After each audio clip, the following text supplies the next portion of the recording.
사람이 약혼하지 아니한 처녀를 꾀어 동침하였으면 납폐금을 주고 아내로 삼을 것이요 만일 처녀의 아버지가 딸을 그에게 주기를 거절하면 그는 처녀에게 납폐금으로 돈을 낼지니라.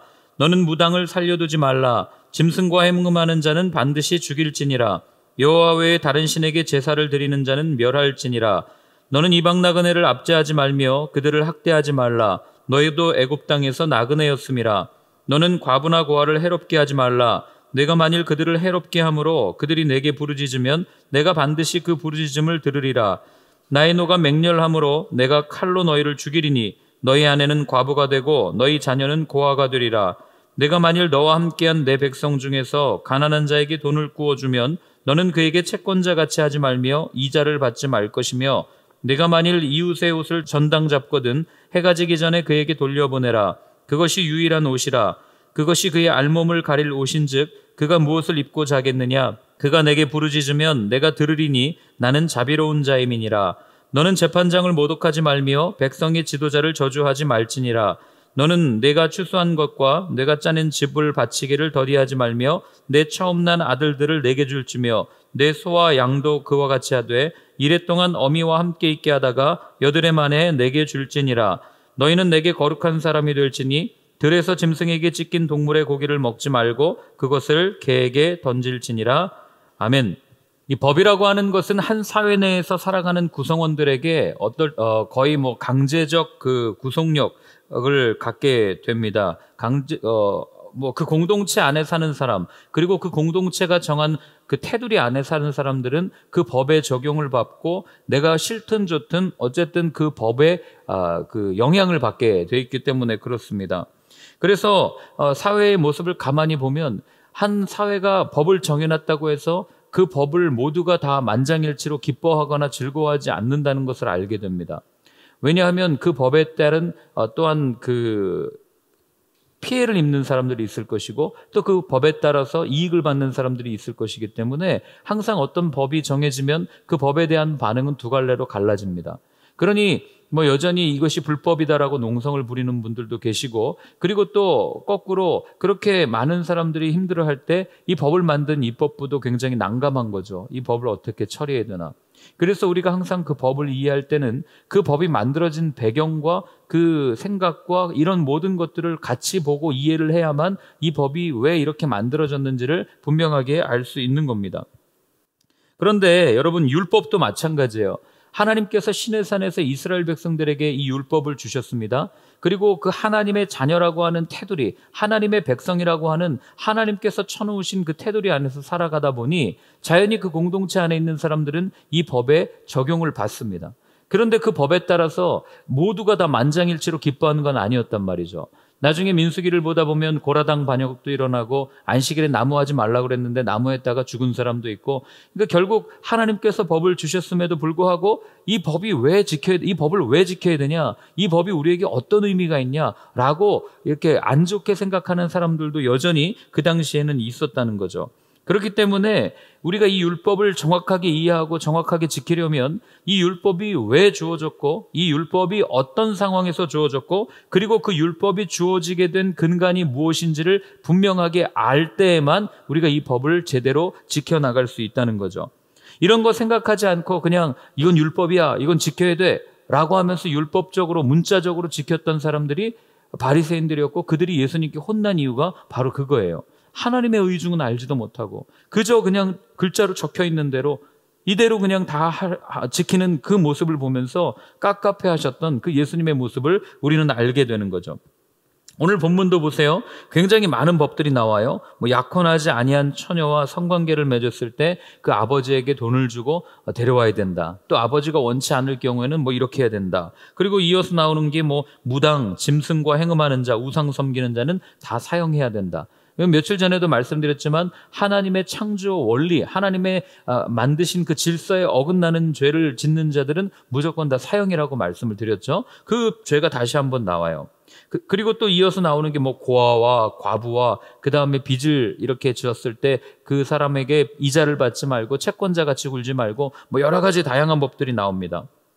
그런데 오늘 우리가 읽은 이 많은 말씀들 중에서 우리가 눈여겨봐야 될 한 구절이 있어요. 이게 뭐냐면 이 말씀이 율법을 주신 근거와 정황과 그리고 그 하나님의 의중을 정확하게 우리에게 알려주는 말씀이기 때문에 그럽니다. 사실 이 한 절 가지고 설교를 해도 1시간, 2시간을 해도 모자랄 그런 말씀인데 우리 한번 같이 읽어보겠습니다. 21절입니다. 같이 읽습니다. 너는 이방 나그네를 압제하지 말며 그들을 학대하지 말라. 너희도 애굽 땅에서 나그네였음이라. 자, 이방 나그네를 압제하지 말고 학대하지 말라. 여기서 말하는 이방 나그네는 우리가 그냥 흔히 얘기하는 어떤 그 체류민, 잠깐 왔다가 머무는 그런 사람들이 아니라 오늘날 그 단어를 굳이 쓰자면 이민자를 얘기해요. 완전히 이 땅으로 넘어온 겁니다. 그러니까 우리가 예전에 그 출애굽 이스라엘 백성이 출애굽할 때 살펴봤듯이 이스라엘 백성만 나온 게 아니잖아요. 그 나올 때 누가 나옵니까? 이스라엘 백성도 나오고 그 애굽의 노예로 살던 다른 소수민족들도 같이 나왔을 거고 하나님의 능력을 봤으니까요. 그리고 또 누가 나옵니까? 그 능력을 보았던 애굽 사람들도 나왔을 거 아니에요. 그러니 그들은 그냥 이 이스라엘이라고 하는 이 공동체에 잠깐 파견 왔다가 주재원으로 왔다가 다시 나가는 그런 수준이 아니라 완전히 이민 온 거죠. 그러니까 이들을 대할 때 왜 하나님은 학대하거나 이 압제하지 말라 이런 말씀을 주셨을까? 우리는 한번 생각해 볼 필요가 있는 거예요. 여러분, 이스라엘 사람들은요, 예나 지금이나 그들이 가지고 있는 생각은 딱 하나예요. 단일 혈통이다, 이걸 갖고 있어요. 우리는 단일 혈통이다. 그런데 세상 어디를 봐도 단일 혈통은 거의 없습니다. 무슨 말이에요? 우리나라도 단일 혈통 아닙니까? 한민족이고 이렇게 얘기를 하는데, 여러분, 단일 혈통이라는 말과 단일 민족이라는 말은 다른 말이죠. 우리나라가 왜 단일 혈통이 아닙니까? 이미 그 1200년대 몽고가 쳐들어왔을 때 이미 그때 다 피가 섞이지 않았어요.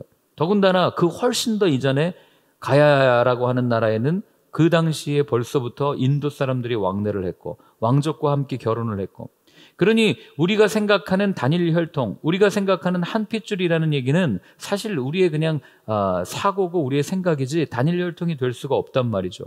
일제시대를 겪으면서도 그랬고. 그러나 이 단일 혈통이 아니어서 문제가 된다, 그건 아니에요. 여러분, 단일 혈통이라는 말이 왜 문제가 되냐면 단일 혈통이 단일 민족이라는 개념으로 바뀌어질 때 위험한 겁니다. 단일 혈통이라는 말은 유전자적 개념이기 때문에 거의 없다는 것 지금 말씀을 드렸는데, 단일 민족은 그냥 하나한 그 문화 안에서 살아가는 정체성을 의미하기 때문에 대한민국은 단일 민족은 맞습니다. 이해가 되십니까? 그런데 단일 민족이 단일 혈통이다 이래 버리면 이제 말이 안 되는 거고 문제가 생기는 거죠. 근데 이 얘기를 왜 이렇게 거창하게 하냐면 이 당시에 유대인들이 이런 생각을 가지고 있었던 거예요. 예수님 때도 마찬가지였어요. 우리는 단일 혈통이고 단일 민족이다. 그러나 우리가 아는 것처럼 이미 북이스라엘이 멸망했을 때에 아수르가 어떻게 합니까? 혼혈 정책을 펴잖아요. 이미 피가 섞였단 말이죠. 그러니 사마리아 지역을 더럽다고 얘기했고 그 다음에 그 사람들과 함께 거류하면 안 된다, 선을 그었던 게 신약시대의 모습 아닙니까? 하나의 혈통이라고 주장하는 이들의 특징이 뭐냐면, 이게 굉장히 위험한 건데, 살면서 뭐든지 우리와 저들을 구분한다는 거예요. 우리와 저들을 구분해요. 그래서 우리도 지금 저도 우리라고 얘기했는데, 그 많이 쓰는 게 공동체적 주어로 많이 쓰는 게 우리라는 단어를 굉장히 많이 쓰거든요. 그리고 우리가 있으면 반드시 저들이 있는 거예요. 어느 시대, 어느 사회나 똑같죠. 우리와 저들을 나눠놓고 이질감이 느끼면 거부감이 들고 적대감을 생기게 되고 거리감을 두는 것이 모든 사람들의 특징입니다. 근데 하나님께서는 그런 이질감이 느끼는 그들에게 압제하거나 학대하지 말라고 말하는 거죠. 압제는 뭡니까? 난폭하게 행동하는 거고, 학대는 계속해서 짓누르는 행동이에요. 그러니까 부당하게 그들을 억울하게 힘들게 만들지 말라, 하나님이 말씀하시는 거죠. 이유가 뭔지 아세요? 그거 바로 뒤에 나오잖아요. 너희도 애굽 땅에서 나그네였음이라 분명하게 말씀하시는 거죠. 그러니까 개구리 올챙이적 생각하라는 거예요, 하나님이. 너네들도 애굽 땅에서는 애굽 사람들이 볼 때는 이질감이 느껴지는 사람들이었고, 너네들이 애굽 사람들이 볼 때는 몸에서 냄새가 나는 사람들이었고, 함께 식탁에 오르기를 거절했던 그런 대우를 받았던 민족이 바로 너희들이야 라는 그 서러움과 억울함, 그 마음들을 기억하고 그대로 행하지 말고 그걸 가가지고 은혜를 베풀라. 이게 오늘 하나님이 우리에게 주시는 말씀이에요. 왜 그런지 아십니까? 여러분, 율법이 뭐예요?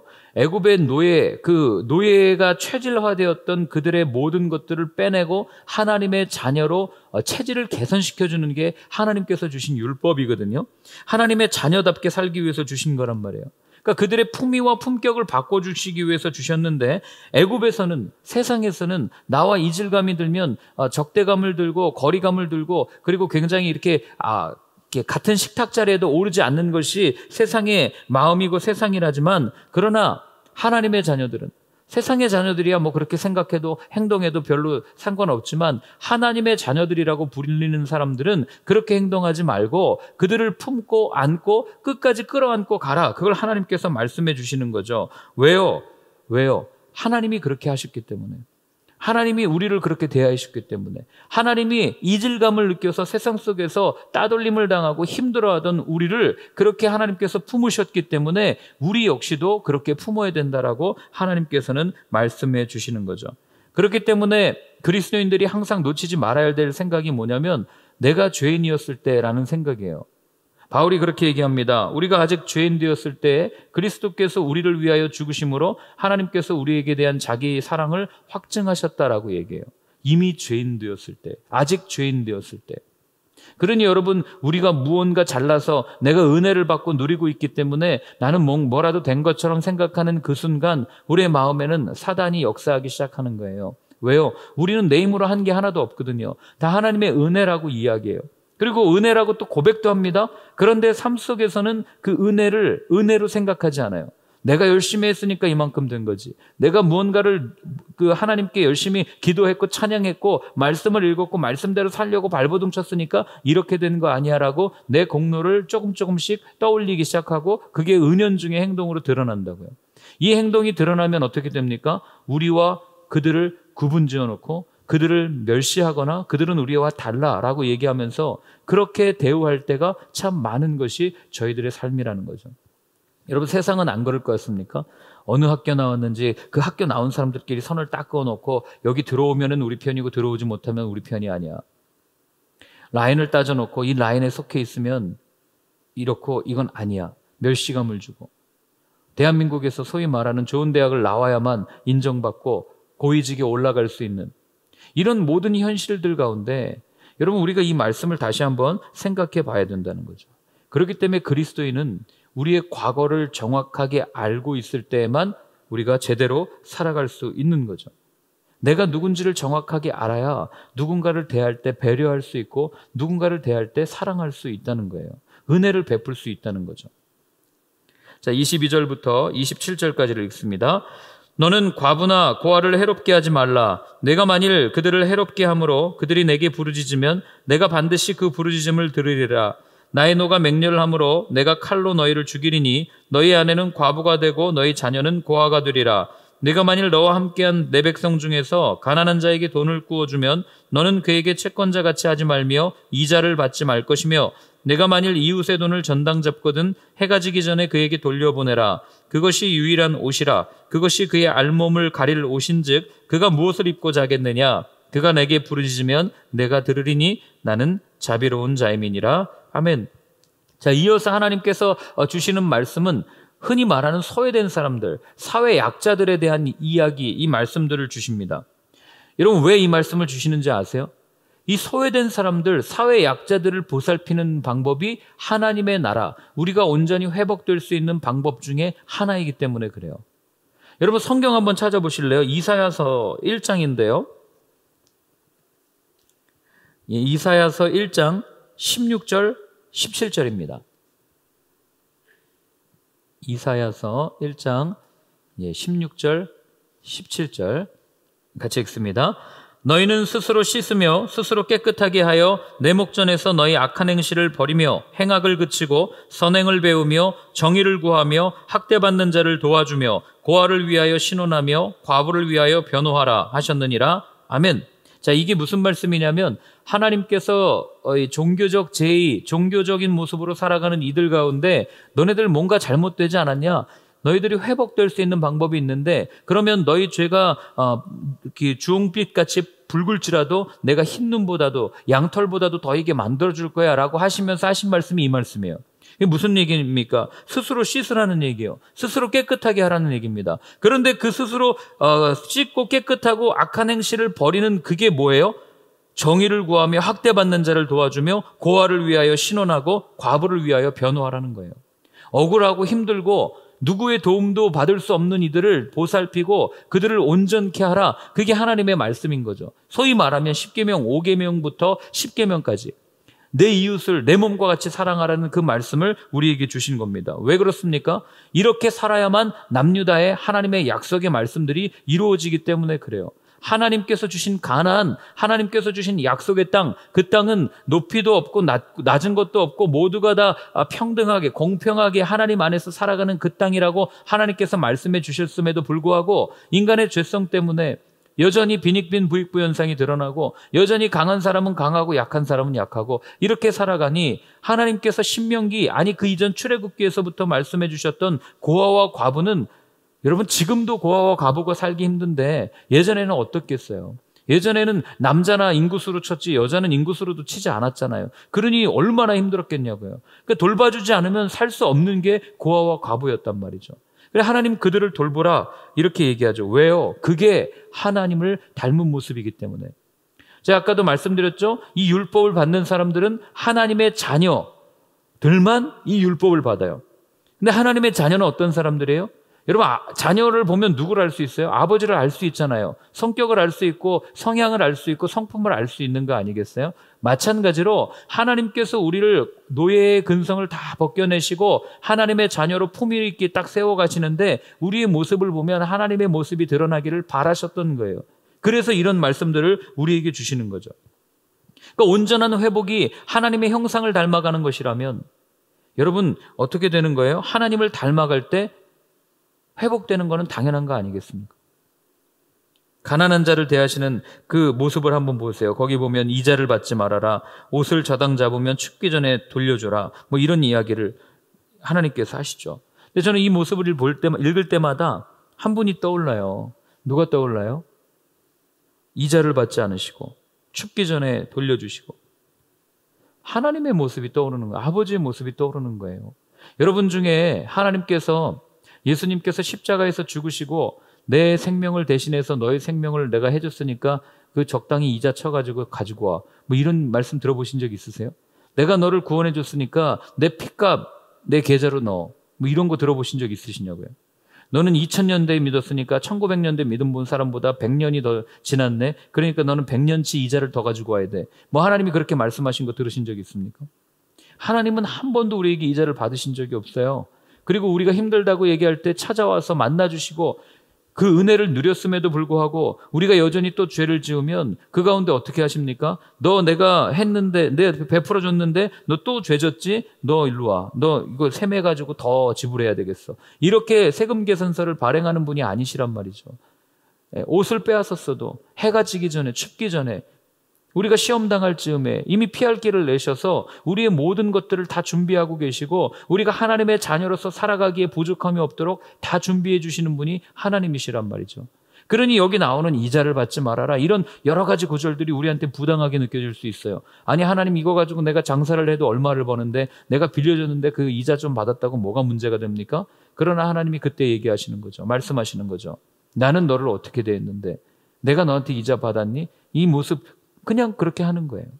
제가 예전에 저희 집이 어려워가지고 사기를 한번 당한 적이 있었는데 제가 그때 꿈이 이 법조인이 되는 거였어요. 그래서 그 아버지를 힘들게 했던 사람들 내가 끝까지 추적해서 다 잡아넣을 거야. 이렇게 하고 독한 마음을 품었던 시절이 있었습니다. 근데 그때 아버지가 그렇게 무능력해 보이는 거예요. 아니 도대체 왜 저렇게 사나? 아니 아버지 한 번의 잘못 때문에 가족들이 왜 이렇게 고생을 당해야 되나?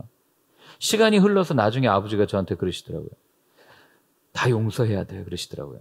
다 품어야 돼. 그 사람 얼마나 힘들었으면 그렇게 했겠어. 그래서 제가 그 얘기를 듣고 이해가 안 됐죠. 젊은 혈기에. 말이 됩니까? 네. 말씀을 알고 있었으면서도 그렇게 대답을 하는 거죠. 그 모습이 어쩌면 우리의 모습이 아닐까 싶어요. 하나님은 여전히 우리에게 오셔서 야, 그 사람도 용서해 줘야 돼. 품어야 돼. 이자 받으면 안 돼. 아무리 나쁜 짓을 했어도 옷 돌려줘야 돼. 그게 맞아. 그 사람 품는 게 우리가 할 일이야. 라고 하나님이 우리한테 말씀해 주시는 그런 말씀으로 언젠가 이렇게 깨달은 적이 있습니다. 쉽지 않겠죠. 그래서 여러분, 하나님의 자녀라면 아버지를 닮는 게 당연한 거고, 성경이 뭐라고 얘기합니까? 받는 자보다 주는 자가 더 복되다고 말하는 이유가 여기 있는 거예요. 줄수록 신기하게 더 채워지는 그런 경험을 하나님께서 하시는 거죠. 그러면서 하나님이 마지막에 뭐라고 그러십니까? 나는 자비로운 자다, 이렇게 말씀을 해주시는 거예요. 그렇기 때문에 우리가 하나님의 자녀라고 하는 정체성을 분명하게 알 때, 나 자신이 누군지를 분명하게 알 때에만 이 계명들을 지킬 수 있는 거예요. 돕고 긍휼히 여길 수 있는 마음을 가질 수 있다는 겁니다. 자, 우리 마지막으로 28절부터 31절까지를 읽겠습니다. 너는 재판장을 모독하지 말며 백성의 지도자를 저주하지 말지니라. 너는 내가 추수한 것과 내가 짜낸 집을 바치기를 더디하지 말지며 내 처음 난 아들들을 내게 줄지며 내 소와 양도 그와 같이 하되 이래 동안 어미와 함께 있게 하다가 8해 만에 내게 줄지니라.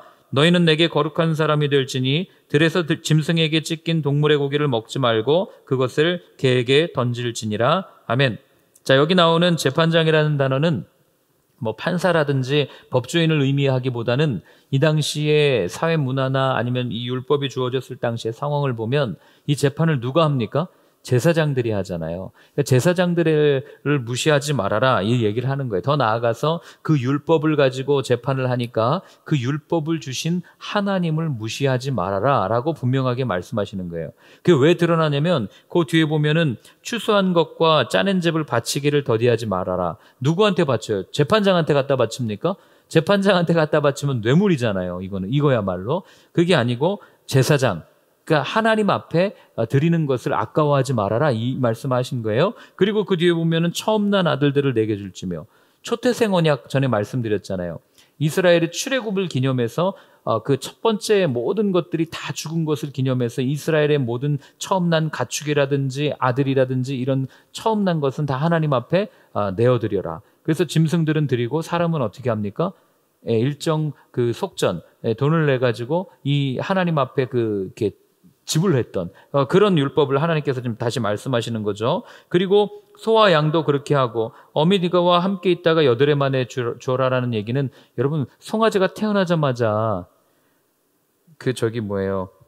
어미랑 떼어놓으면 어미의 마음이 얼마나 아프겠어요. 그러니까 일정 기간 동안 두고 그 다음에 8해 만에 하나님께 바쳐라, 그 얘기를 하는 거죠. 그러니까 결국에는 여기 모든 추수한 것을 바치고 처음 난 걸 바치고 이걸 다 하는 얘기는 하나님의 것을 소홀히 하지 말아라 라고 하나님께서 말씀하시는 거죠. 왜요? 왜 우리가 율법을 지키는 우리가 하나님의 것을 소홀히 하면 안 됩니까? 아까도 답을 드렸죠. 우리가 하나님의 자녀이기 때문에 하나님의 것을 소홀히 하지 않는 거예요. 하나님의 자녀이기 때문에 하나님을 중요하게 생각하는 겁니다. 여러분, 제가 여러분들도 마찬가지죠. 여러분들이 누구누구의 자녀라는 말을 듣지 않습니까? 그렇기 때문에 여러분들의 부모님이 여러분에게 소중한 거지 다른 사람들에겐 별로 소중하지 않겠죠. 그냥 아저씨고 아줌마지만 나에게 있어서는 아버지고 어머니 아니겠어요? 왜요? 내가 그분들의 자녀이기 때문에. 마찬가지예요. 우리가 오늘 하나님께서 이렇게 나를 소홀히 여기지 말아라 라고 직접적으로 말씀하신 이유는 우리가 그분의 자녀이기 때문에, 그걸 다시 한번 그 정체성을 하나님께서는 우리에게 확인시켜 주는 거죠. 그래요, 오늘 우리가 쭉 읽은 이 본문들은 직접적으로 너는 내 거야, 너는 내 자녀야, 우리에게 이렇게 말씀해 주시지는 않지만 이렇게 쭉 읽으면서 반복적으로 드러나는 게 뭐예요? 정체성의 문제예요. 내가 누군지를 분명하게 알아야만 이 율법들을 지킬 수 있는 거고, 내가 어떤 신분인지를 분명히 알 때 이 율법을 이루는 근간을 분명하게 이해할 수 있는 그 비밀이 거기 안에 담겨져 있는 거예요. 그러니 여러분, 하나님께서 주신 이 수많은 율법들, 우리가 이제 내일 모레까지 더 살펴볼 텐데, 이 율법들을 지킬 수 있는 근거는 뭐냐면 내 의지가 아니고 내 힘이 아니라 딱 한 가지, 그 이전에 나는 하나님의 자녀입니다 라는 그게 딱 정의가 먼저 선행되어야만 이걸 지킬 수 있다는 거예요. 하나님의 자녀가 아니고는 이거 아무 쓸모 없는 거 아니겠어요? 그럼 우린 질문하죠. 그럼 어떻게 하나님의 자녀가 될 수 있습니까? 그래서 그 요한복음에 분명하게 말씀해 주시지 않습니까? 영접하는 자, 곧 그 이름을 믿는 자들에게는 하나님의 자녀가 되는 권세를 주셨으니 라고 분명하게 이야기해요. 그래서 우리에게 중요한 건 이 율법들도 중요하지만 먼저는 하나님을 믿는 믿음이에요. 믿음 없이는 이 율법은 아무 소용이 없기 때문에 그렇습니다.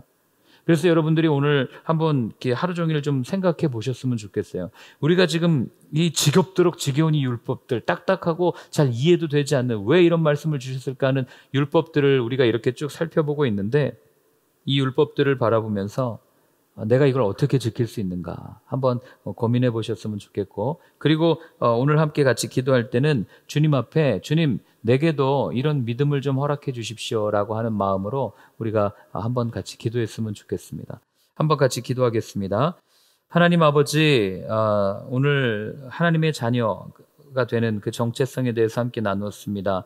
이 많은 율법들을 지킬 수 있는 근간, 이 많은 율법들을 우리가 살아낼 수 있는 것은 내가 누구인지를 알 때 비로소 할 수 있음을 함께 나누었습니다. 하나님, 우리가 정말 주님의 자녀로 살면서 어지러운 세상의 질서를 바로잡고 주님께서 우리에게 알려주신 그 사랑의 모습을 온전하게 전할 수 있는 삶이 되기를 원하오니, 하나님 먼저는 우리가 하나님의 자녀된 것을 잊지 아니할 수 있도록 도와주시고, 아직도 하나님의 자녀가 되지 못해 하나님 떠도는 방황하는 영혼들이 있다면 영접하는 자, 그 이름을 믿는 자들에게는 하나님의 자녀가 되는 권세를 주셨다는 이 능력의 말씀을 전하며 나아가는 저희들의 삶이 되게 하여 주옵소서.